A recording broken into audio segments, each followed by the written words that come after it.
আসসালামু আলাইকুম এভরিওয়ান। তো অনেকেই অনেক রকমের সমস্যা খেয়েছেন।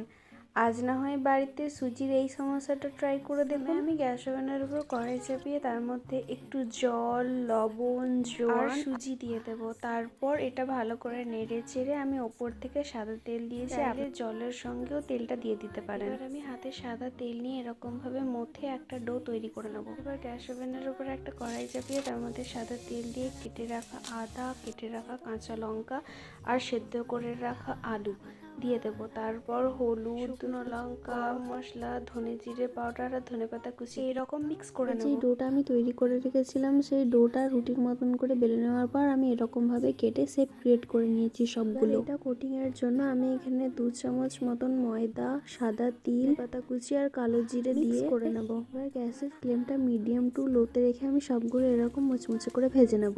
এই পর্যন্তই, ওকে বাই।